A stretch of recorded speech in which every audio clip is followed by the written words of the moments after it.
Well, happy anniversary. It's awesome. So cool, 20 years. You know, some of these balloons say birthday. It's actually our anniversary. You know, the difference between a birthday and an anniversary is how you calculate the years, right? If it was our birthday, we'd be 21. But since it's our anniversary, we're 20. You know, so we had to kind of make a decision. If it was our birthday, we'd be doing wine with our communion if we were 21. But we're still doing grape juice. Okay, so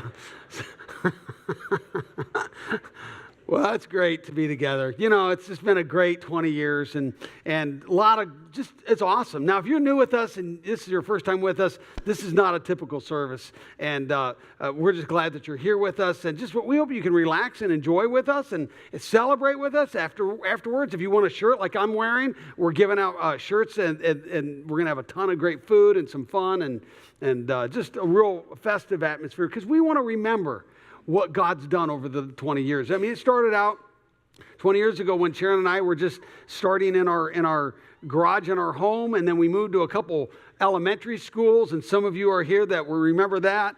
And we then went from there to Cinema Cafe for 3.5 years. We moved into this facility in 2000, and then we renovated it. It's just been a journey. We've seen God move. We've seen God heal marriages and free people from addictions. Many, many people have come to Christ. We've had over 7,000 commitments to Christ over the 20 years, just on weekend services alone.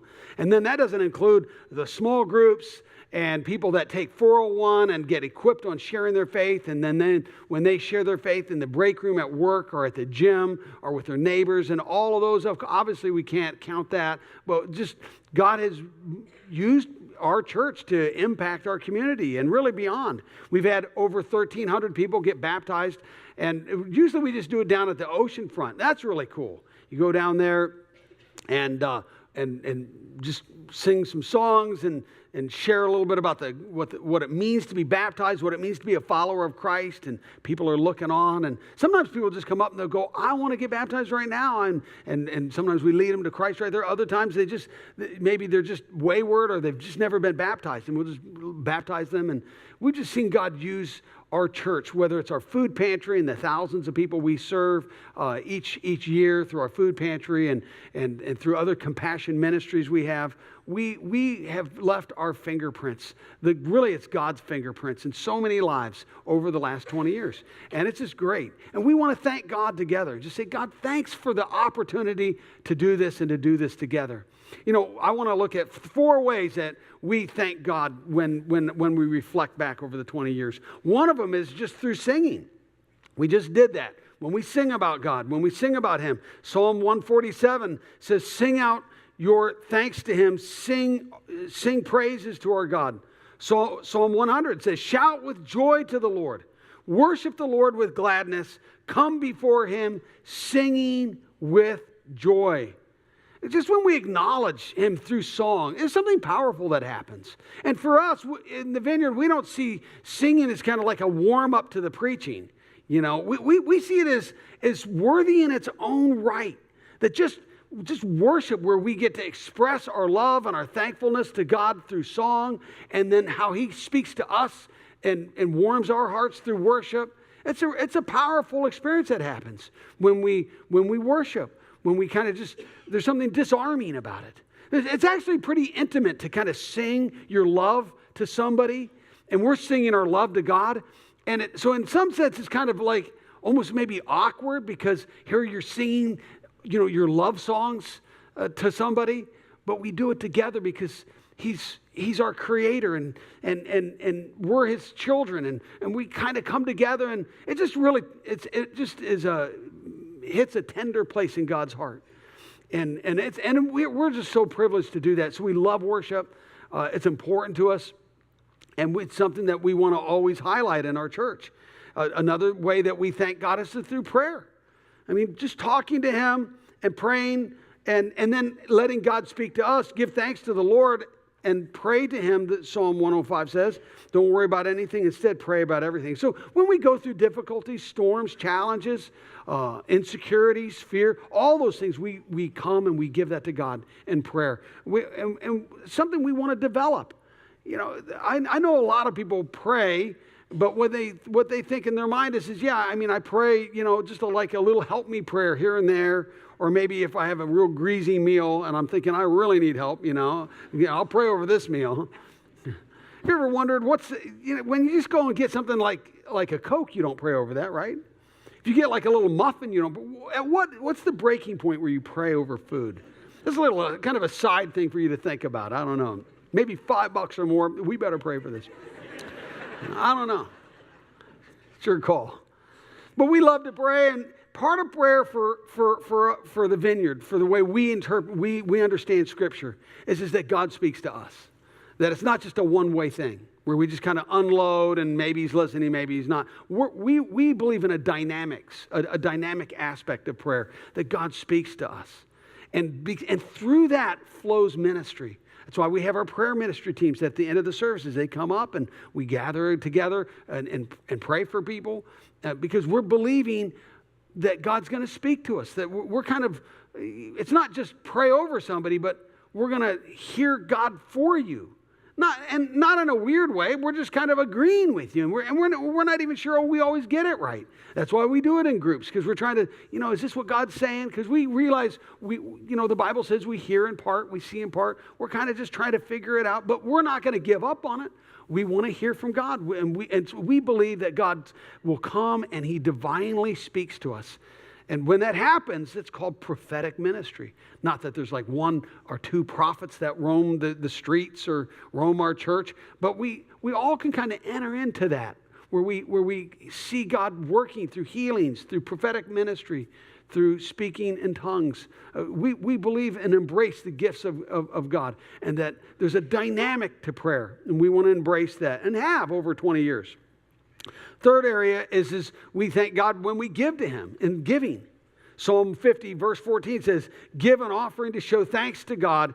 Give him what you promised. 2 Corinthians 9 says, your generosity will result in what? Thanksgiving to God. That's one of the ways we show thanks. And we've done that in this church. I mentioned earlier that we moved into this facility in 2000, the year 2000, and it was pretty old, dilapidated racquetball facility. It hadn't been taken care of. All of the air conditioners were broken. The roof was falling in. It was a racquetball facility, so the rooms were not proportioned properly. The bathrooms were almost non-existent, as some of you remember.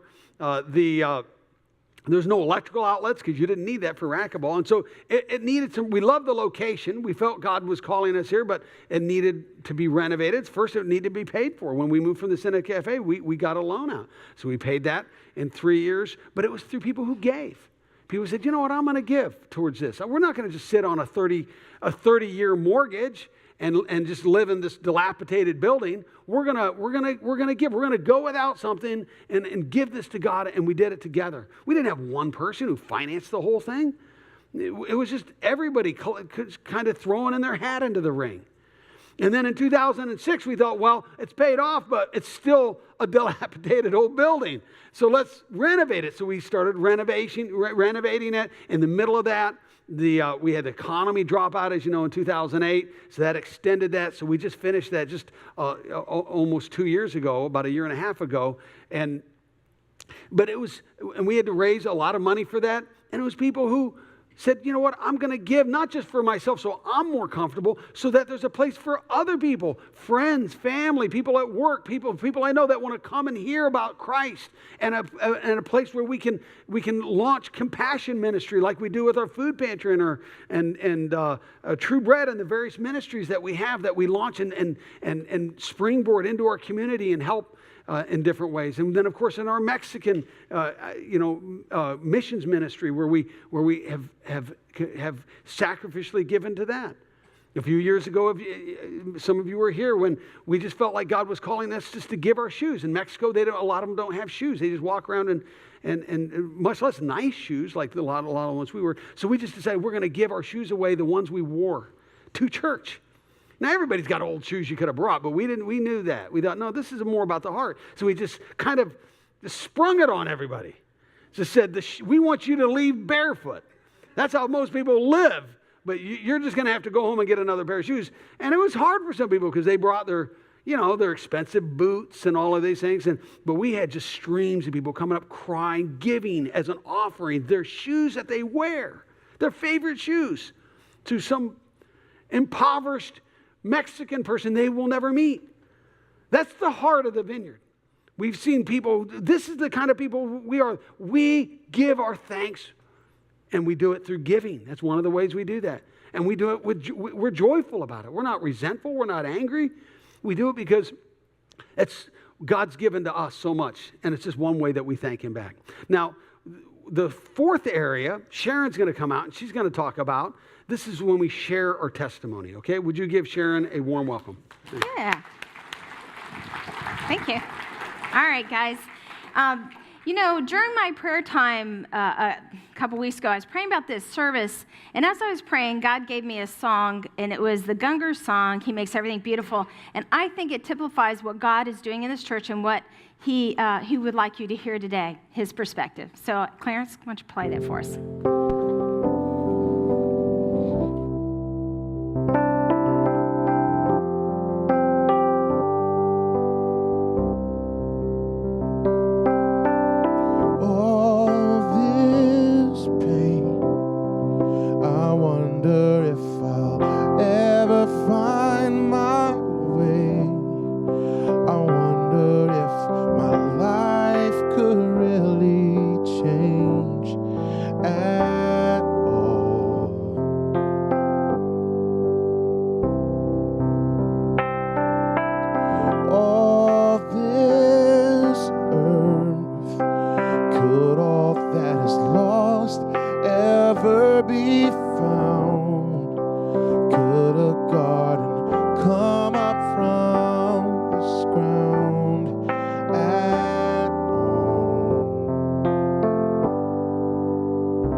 Out of the